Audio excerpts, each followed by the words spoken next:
and that everything that I am trying to do in my own work and have for 40 years is to understand what other life in the universe would want with our planet. And on that note, I'm going to let Dear Chocolate down. Maybe Fluffy will come. And we will start tonight with some of the depressing, sad, confusing parts of exactly what I just said. I cherish life, and that's why I am so determined to understand what are the alien presences or forces or whatever it is that interacts with this planet that seems to not only not cherish life, but kills life.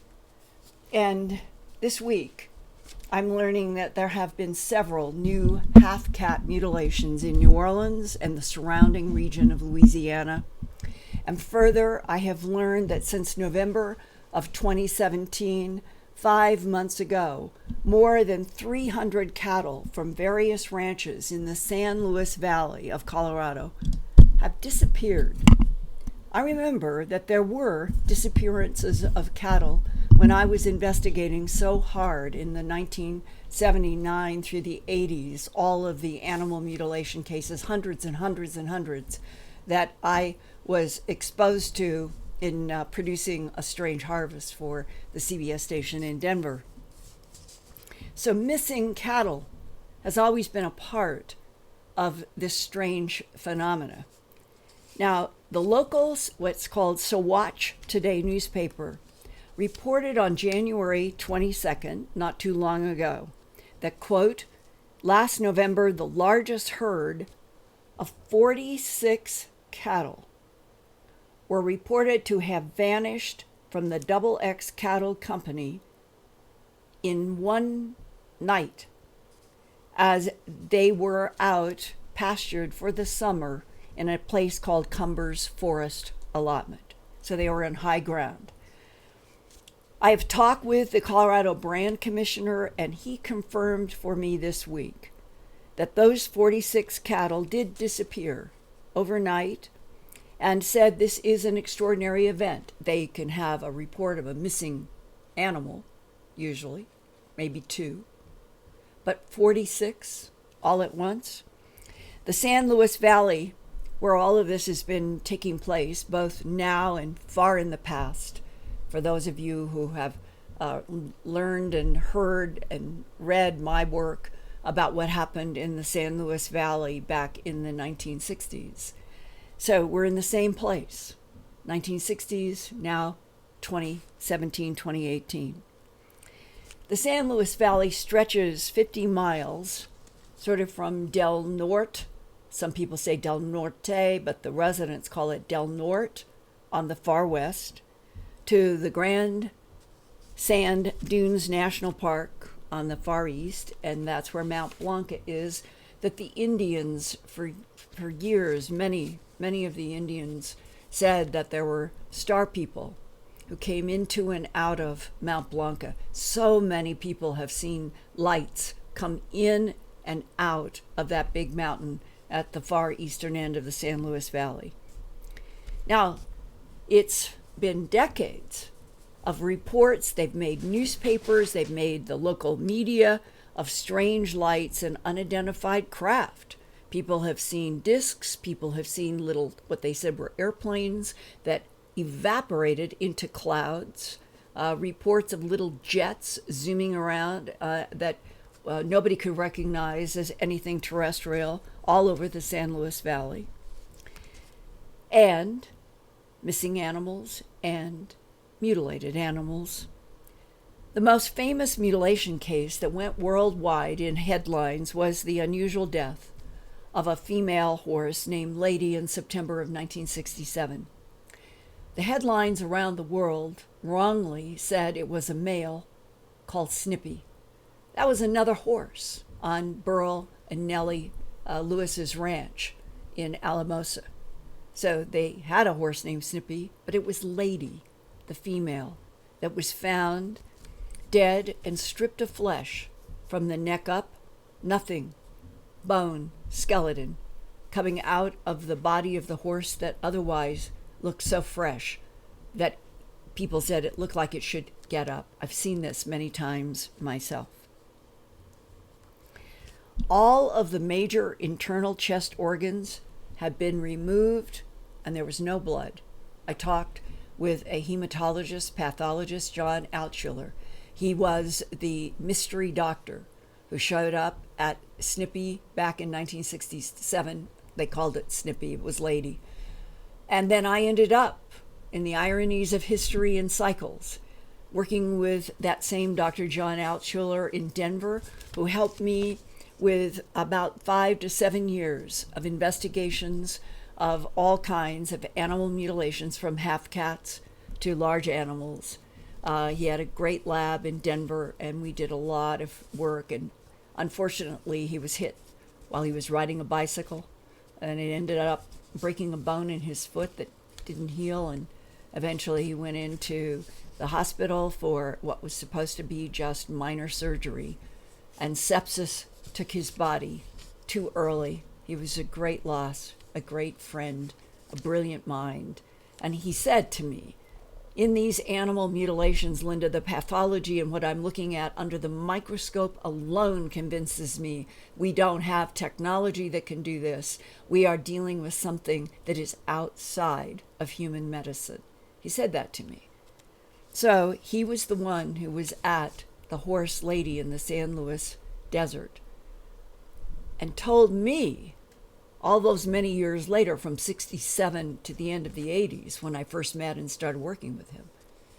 He said, Linda, when I got down in that very first week and I am looking inside of this horse, it has flesh stripped from the neck up, leaving bone only, and inside of the chest, all of the major organs, including the heart, had been removed.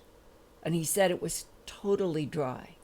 There was no signs of any running blood splatter.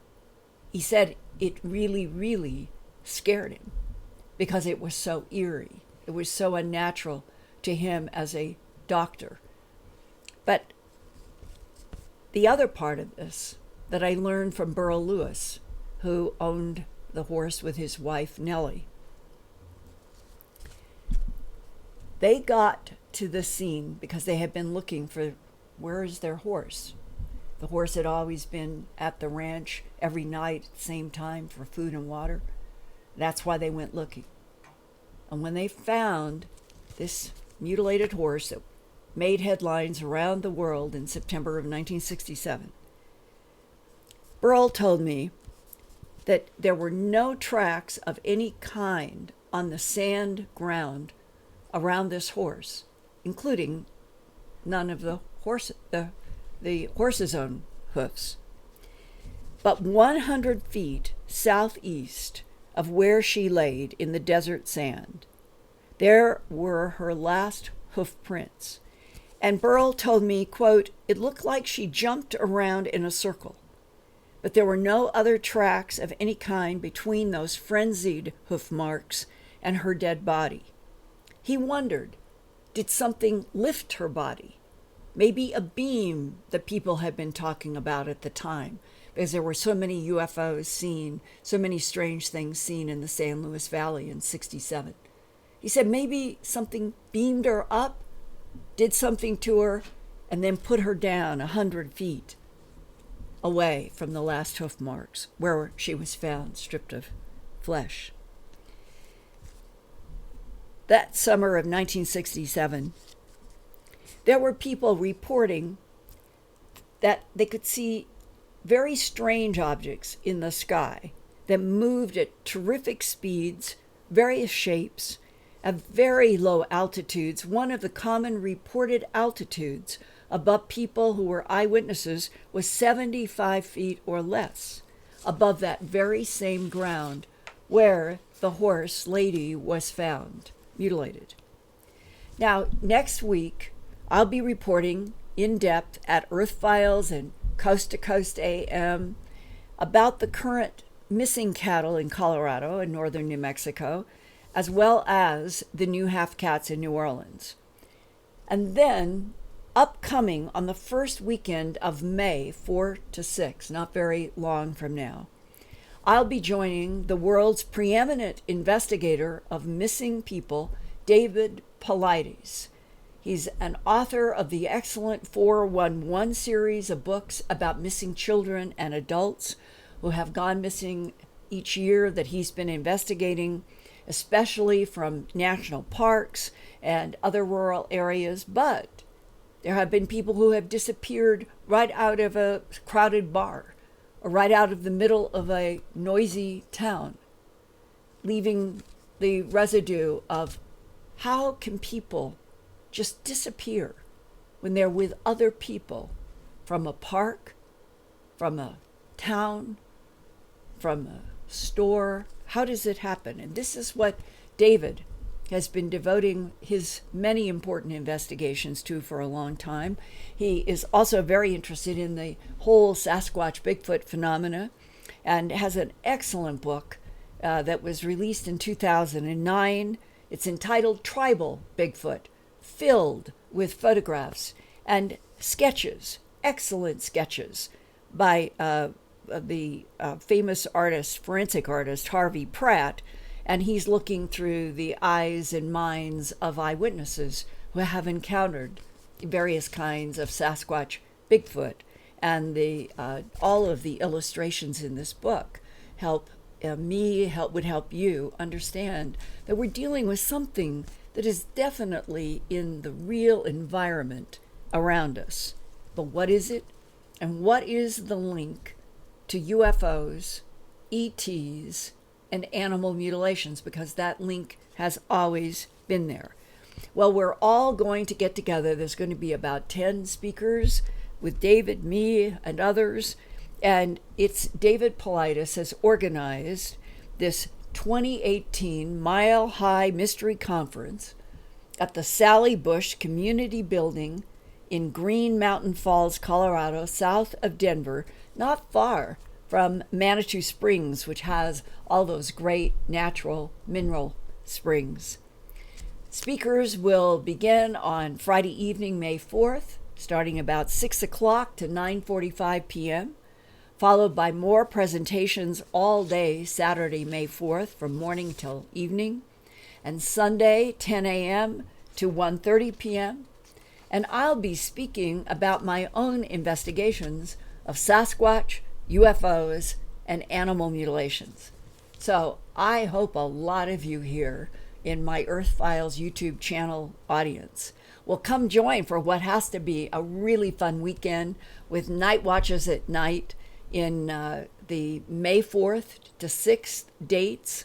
And you can go to early bird registration right now, tonight, or after my YouTube channel, and to write down while you're listening that the website is www.milehighmysteryconference.com. Sign up and let me know by email to earthfiles@earthfiles.com that you'll be there. I would really like to meet a lot of you in my Earth Files YouTube channel audience. It could be really a lot of fun and extremely valuable, because when everybody gets together in a big group and shares some of the hard data, the forensic evidence, then you can go away knowing that this is not mythology. This is real.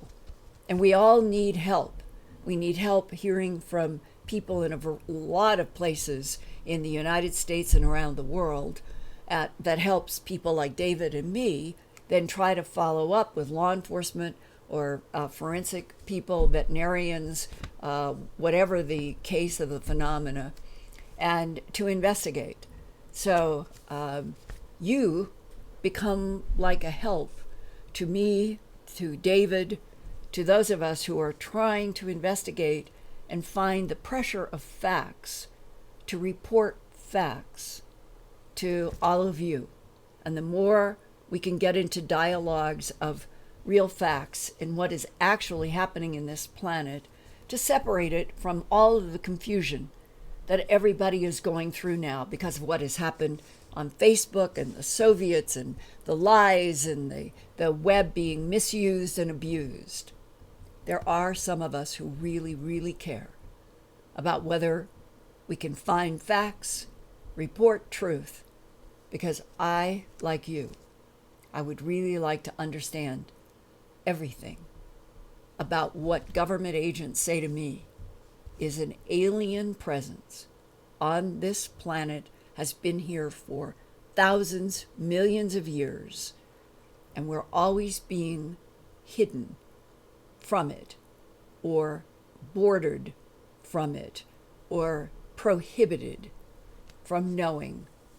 And in this modern 20th to 21st centuries, the reason that I'm told that there's always policies of denials and lies is to, quote, protect national security, close quote.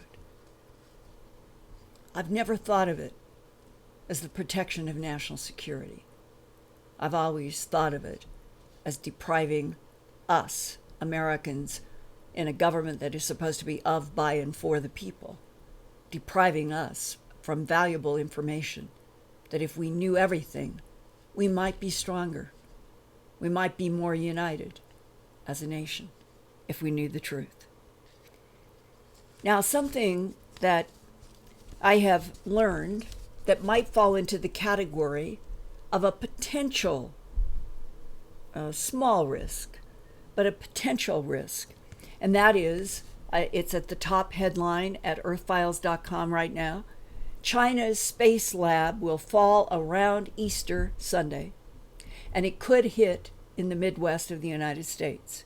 The Aerospace Corporation in El Segundo, California, in researching maps and researching the paths of this failing China's space lab, have projected that some of the debris, there will be burning up in the atmosphere first, but there could be debris that will come down and actually hit the ground, sort of like, think of meteorites. And that the current map is showing that that could happen in the southern tip of Wisconsin, much of Illinois and Indiana, and nearly all of Iowa and Ohio. Those are the areas in the United States that are currently projected by the Aerospace Corporation as being possible areas where there could be some debris. But they also had this as a caveat. Quote, the probability someone might be struck by falling debris, however, is about 1 million times smaller than the odds of winning the Powerball jackpot. So, not very high, but at least we've had a discussion about this, and now you'll know, anybody who lives in those states, keep a watch out. And this unmanned, it's Tiangong-1. It's the Chinese space station that was launched on September 29th, 2011, so 7 years ago. And it's expected to fall back to Earth on, they think, there's a range, but more likely, interestingly enough, on April 1, which is Easter. And that is one thing to tick off to be aware of. Now, another that I think is personally extremely important, perhaps 20 of the most important reports that I've ever done at earthfiles.com since I began my website in the end of 1998. And that is, I have brought so that you all who are subscribers to earthfiles.com and have easy access to my real X-Files and to the huge, enormous archive now, I have put up a link that would take you to part 1 of the 20-part series, Army CIA Unit. And I have subtitled it in this current placement as Why Nixon Knew So Much About Earth's Alien Presence, UFOs and ETs. And it is in these 20 parts, based on more than a dozen audio tapes that I made in the summer of 1998 with a whistleblower who had worked for the Central Intelligence Agency between 1957 and 1960. I was able to meet his wife and his son and stay at his home while we did all of these recordings, he had to give himself insulin shots every 4 hours. He was very sick.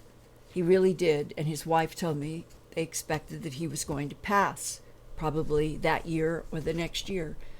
And it was he who thought it was important that he tell me what he had been exposed to in all things related to what the CIA was studying in 57 to 60, including his seeing a live gray alien underground at Area 51 with his CIA boss and some military people.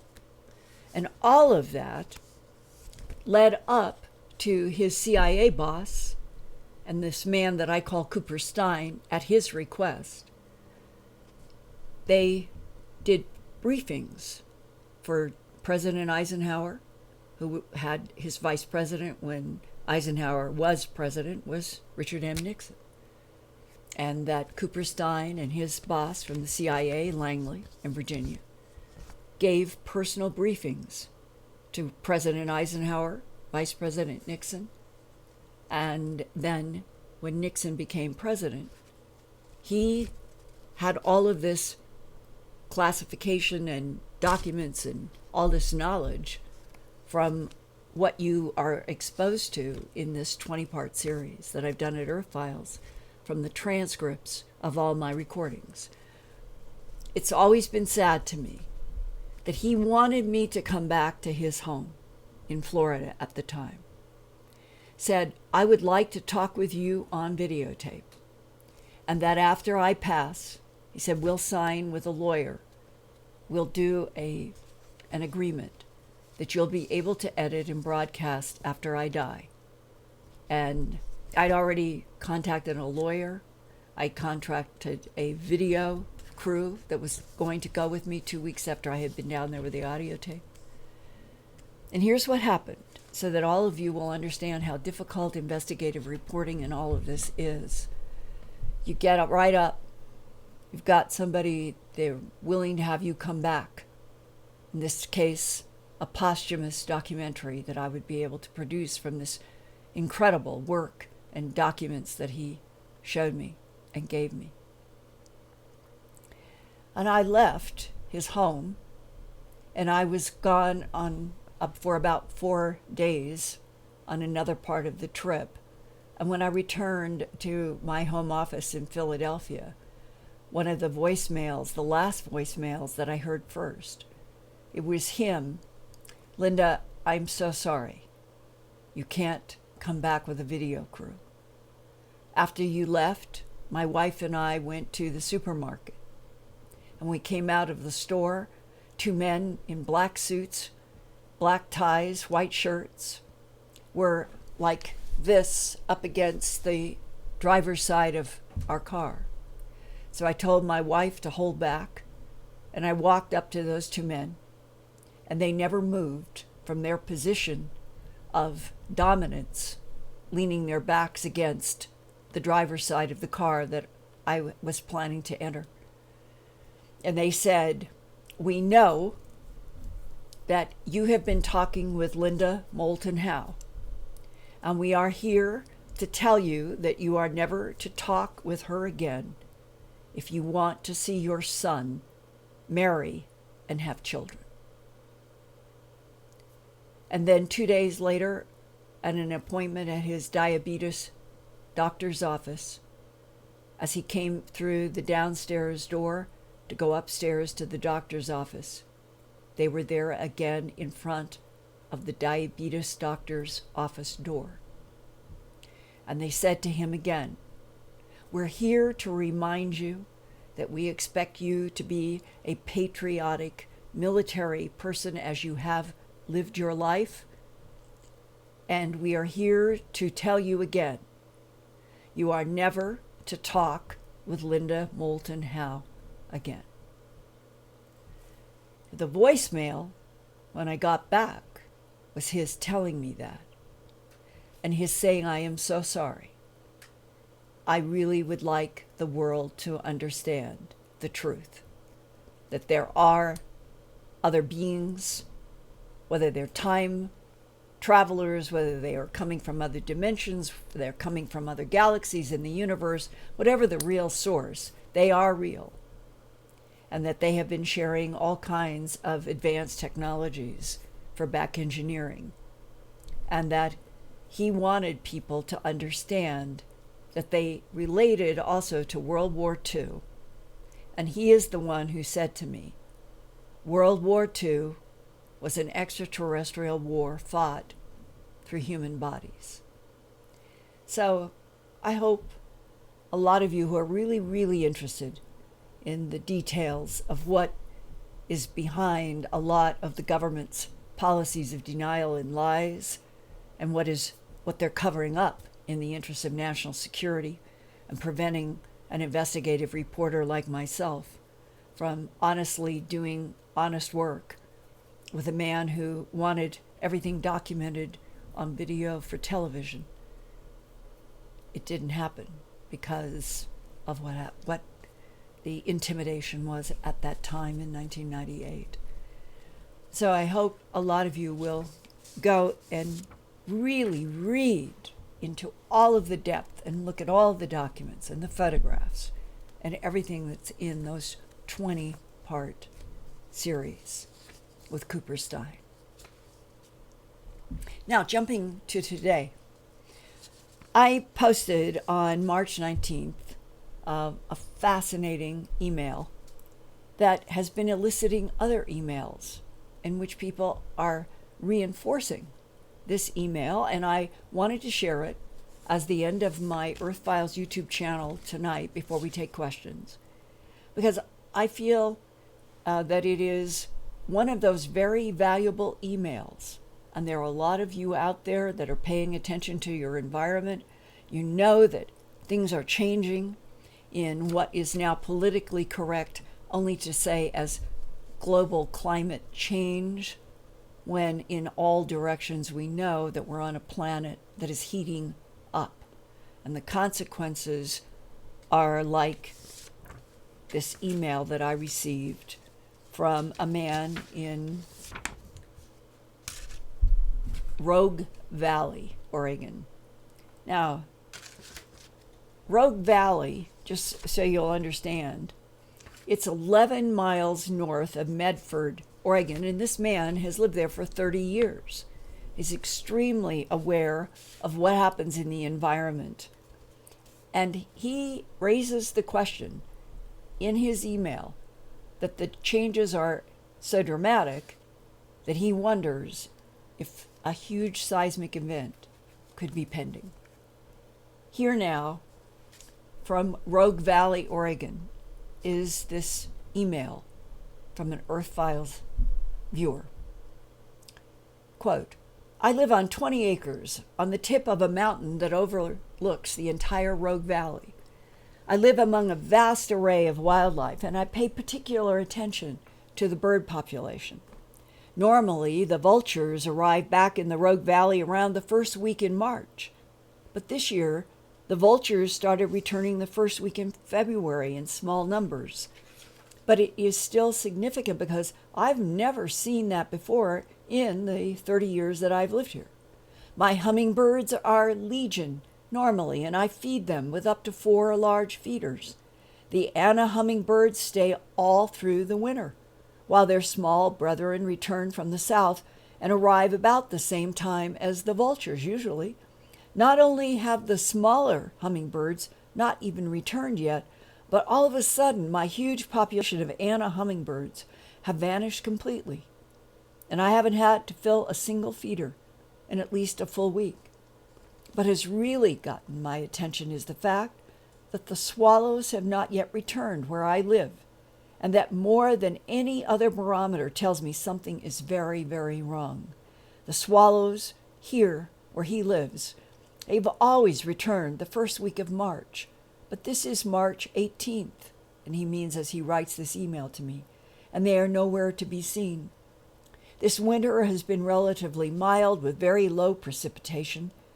It has gotten cold, but not as cold as previous years. California got a lot of rain due to El Nino, but again, not enough to disrupt a natural cycle. Are we about to experience a severe natural disaster? While science has never recognized proof of strange animal behavior prior to a major natural disaster, there has been ample anecdotal input from observers like myself that animals can detect a major natural disaster about to happen. Now, if those of you here tonight will go to Earth Files and click on this report that I entitled from the beginning of his email, which was Something's Not Right in Southern Oregon, and go there and look at the map and read the details about what is called the Cascadia Subduction Zone. This is a very unstable area of the northwestern part of the United States, and it has really rumbled or shifted about every 300 years. And when it goes, it can be really something, and it's way overdue. Go to Earth Files, read about what has happened and what this Cascadia subduction zone could do, has done in the past, and why this man worries. Could the lack of birds and other changes be because the animals know that something might be coming? One woman who has followed up, and I posted just this afternoon, says, we live in Coos Bay, Oregon, on the coast, and we usually have lots of hummingbirds that will all feed at the same time. And we have 4 feeders outside of our house. There hasn't been even one hummingbird in the past week. Yesterday, we took the feeders down, cleaned them out, and made fresh food. Nothing. Not one hummingbird. So your article was timely and interesting. Thank you, Linda, for Earth Files. Kindest regards from a Coos Bay, Oregon resident. So in this planet where we're trying to get along as humans, and there is this constant and persistent presence that the government, in its own documents, in people who have known going back in the decades to Truman, that has been referred to as the alien presence, whatever it is. This is all part and parcel of us as beings on planet Earth trying to understand what is happening, what is the truth around us that ranges from missing and mutilated animals to human abductions, to possibly Sasquatch as part of the alien presence, and that these are mysteries that are profound and that we should be paying attention, and we should never be dissuaded because government counterintelligence in the last 70 years has been so effective in making humans criticize other humans who report what they see in the skies, on the ground, in the water. And if there is a beam or a non-human, then they become afraid to describe. Here at Earth Files YouTube channel, I'm saying to you, please don't edit. Let me know what is happening in your environment. If you have worked in military and you have worked for the government, you can communicate with me successfully without any backfire through Federal Express. And if you let me know that you have something substantial with a military record to prove or a government record to prove who you are and the information you have, we can communicate still through Federal Express. I do that with some people quite successfully. So it's a complicated world, but I don't back off, and I don't really feel fear. I just really feel a huge desire to understand all of the truth that we've been denied for so long and to be able to report it to you. So if there's 1 or 2 questions that we can go in tonight, I would like to, and I hope I see a bunch of you at the Mile High Mystery Conference near Manitou Springs, and go to that website, register, sign up. David Paulides and me and the other speakers, we would love to see you there in May, 4 to 6. So now, Lori, let's take some questions. You bet. We've got a few, and we'd love to thank Cherry Michelle, Diffuse 56, and Betsy Richardson for their awesome super chats. Thanks again. Thank you. So our first question is, Linda, are you going to head to Oregon and do some field work? You are the original Scully. Thank you very much. Well, it depends.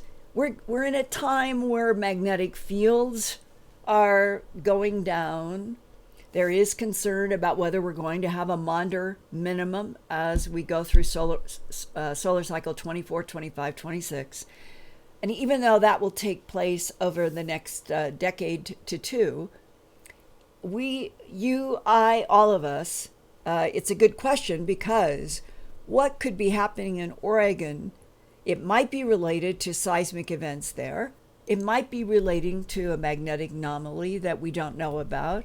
And that we're in a time where if anomalies persist, so that I can make a reservation, fly someplace, meet with people who are really there as active eyewitnesses, perhaps work with a scientist or two, depending upon the phenomena. That's the way I would like to do it. That's how I did most of my work in the 1980s, having to do with animals, working with veterinarian pathologists, doing forensic science. And it takes a bit to set that up. And you do it when you have hard physical evidence or you have hard data. Right now, I would say we're looking at what is going to happen in Oregon. Is this absence of the birds going to persist? Maybe not. Maybe they'll be late and we'll have the mystery of why were the hummingbirds late, or why did some of them go? But it also could be that it may build up to swarms, seismic swarms, and off to the east is the big caldera in Yellowstone. And I have talked with several people in the past several months who have a geophysics background.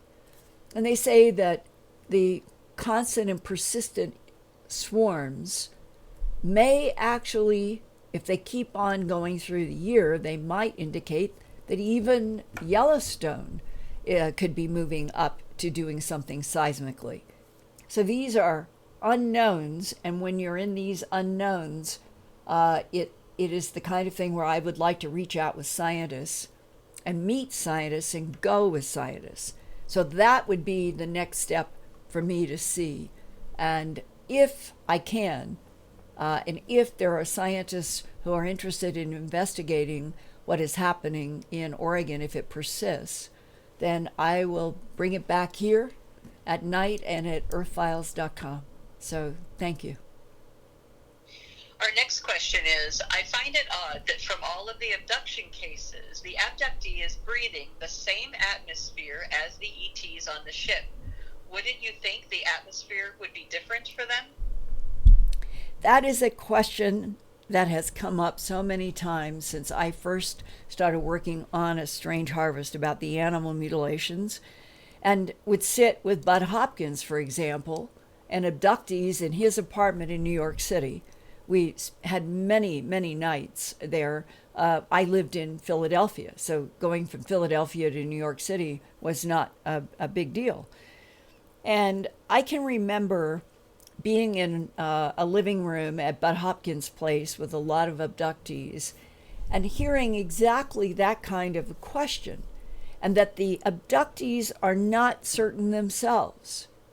Why is it that they can be on a table in white light in a room and that they see 4 fingers, in some cases, wrapped around some kind of an instrument that is coming toward them? That's one particular incident having to do with a scientist that I've known. He's never gone public, but He remembers everything vividly. And he said to me as a scientist, he said, what is the environment? How can we humans be in whatever this environment is with beings that are distinctly not human? And he said, I didn't have any breathing device.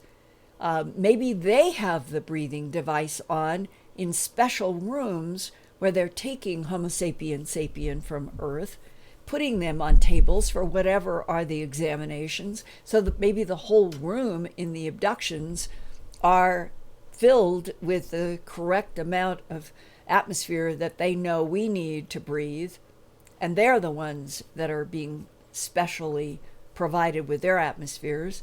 But it's a very basic question that has never been clear. Why can humans be in craft, beams,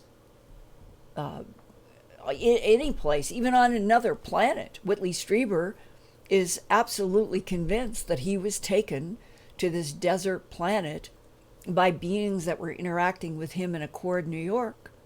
So how does it work? It's another one of the fundamental questions. If we are moving dimensions, myriads of science questions we don't know how to pose or have answers for. If we're going to another solar system in the Milky Way galaxy, how can we have the impression that we are moving around on another planet and yet we're a human from Earth? And Whitley and others don't remember having any kind of specific technology on them. So here's part of what is the profound puzzle. And on the other side of this profound puzzle that I can't answer and others haven't been able to answer either, the government might know, probably does, and that's part of what I would like to see them be honest with us. But now, as we enter into these questions that have no easy answers, you all can understand why for the last, from 1979, fall of 79 to now, for 4 decades, it has been the driving question in my life, I think it's mind, body, and soul. What is the truth about what we are dealing with? And it isn't just the modern world. We're dealing with the same forces, the same mysteries, the same phenomenon, the same alien presence that goes back 5,000, 10,000 years of so-called Homo sapien sapien history. And then before that, according to the government.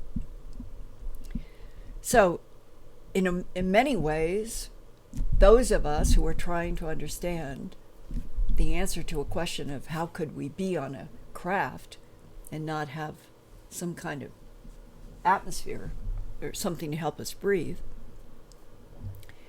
this is what drives a lot of us to do the work we do.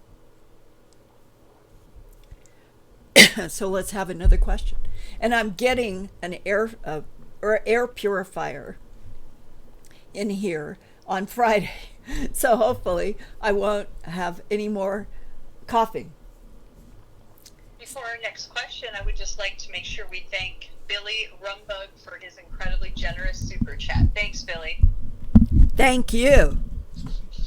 So our next question is, does Linda have any information or intel sources of which ET species is involved in catapulations, or is it more than one?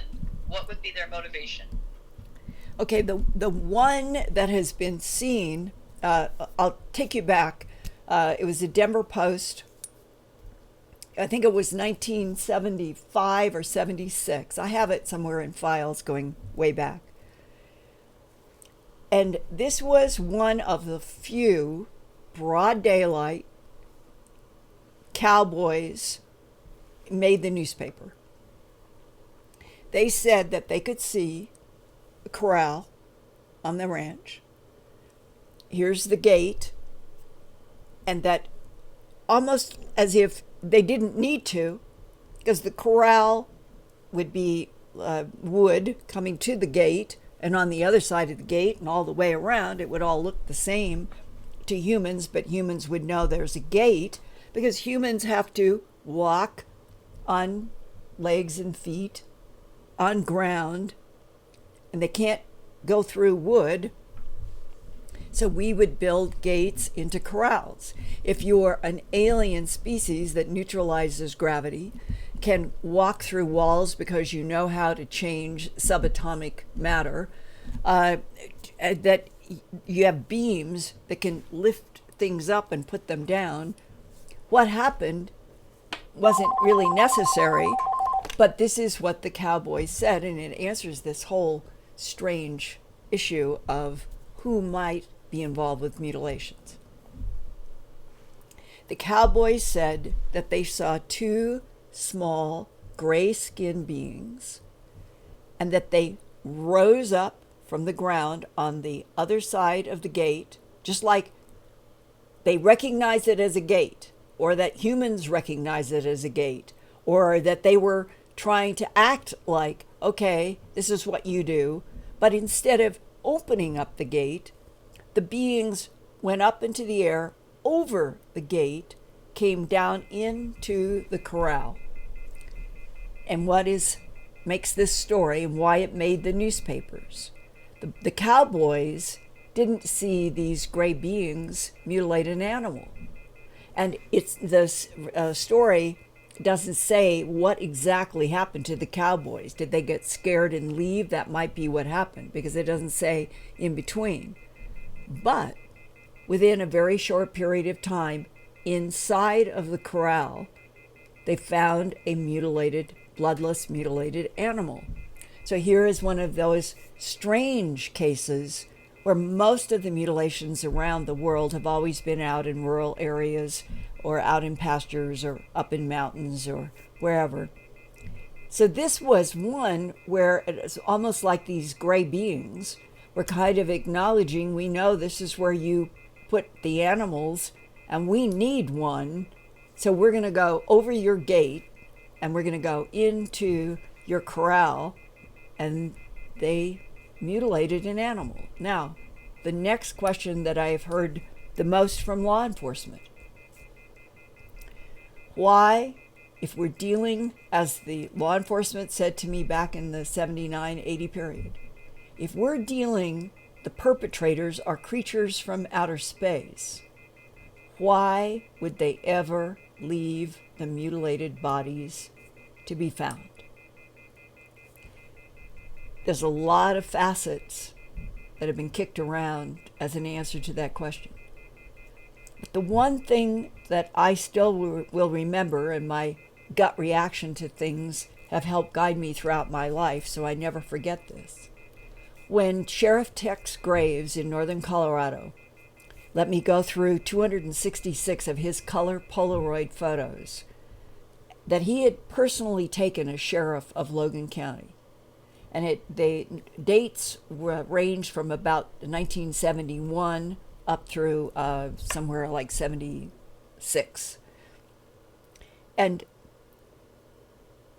he was looking in these photos at everything that was being done.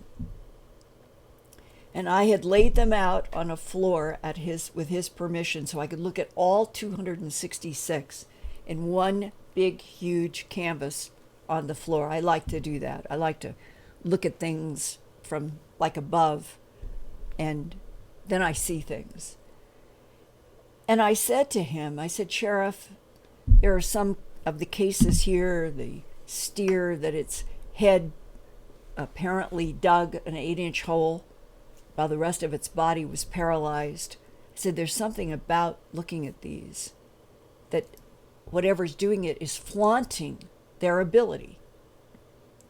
And he looked at me and he nodded his head. I'll never forget. And he said, yes, many of us have wondered exactly the same thing. There's like something is saying, we can do this, and you don't understand anything that we're doing. And we're just going to keep doing it because we can do anything that we want to. And that has always been an underbelly in the animal mutilations, a flaunting of the ability to do something that we can't do and that we don't understand. The darker side, as the sheriff and I discussed, is people get afraid of the mutilations. So are they left specifically to scare humans? I have said to a lot of ranch families, I have walked all over Earth by myself. I have in animal investigations. I have been out by myself in pastures collecting tissues, putting it in formalin to get to pathologists.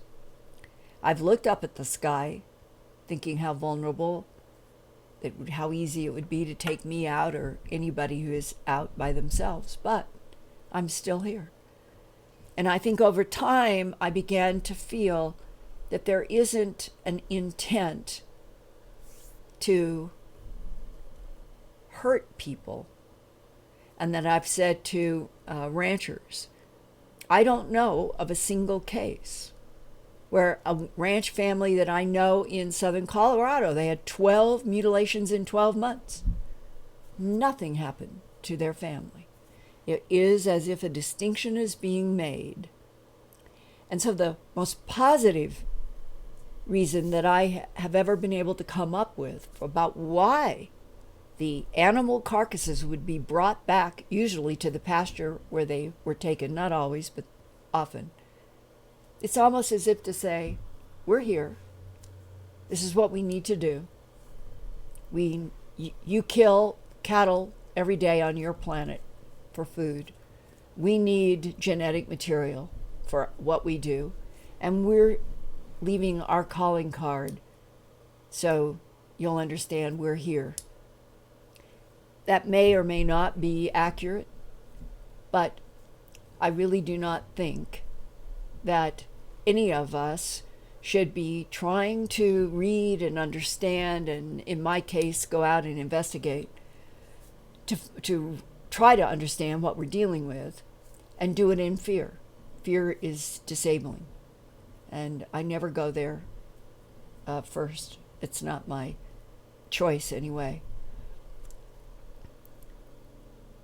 The bottom line for why I'm doing the Earth Files YouTube channel and my books and the DVDs and radio and podcasts and conferences and television and Ancient Aliens is because, as I started with big old chocolate in my arms, I cherish life.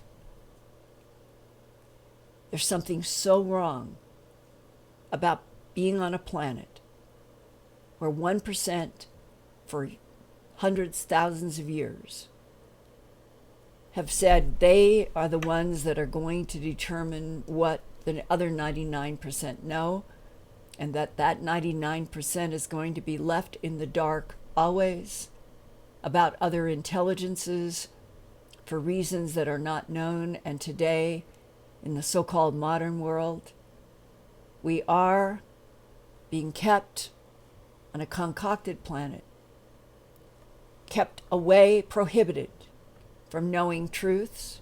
The governments say the knowledge is kept hidden in the interest of national security. And on the other side of that kind of philosophy is totalitarianism and cruelty and all the things that contradict cherishing life. Somewhere in me just feels so strongly that we humans have maybe a short period left to choose that we are going to fight for ourselves. We're going to fight for existence that will honor life and begin to understand the other intelligences in this universe and beyond, and that we probably are alive because we have allies. And I would really, really like to meet and to know those allies and report to you and have you be part of this revolution of knowing that we're not alone in this universe and that there are alien presences that interact with this planet.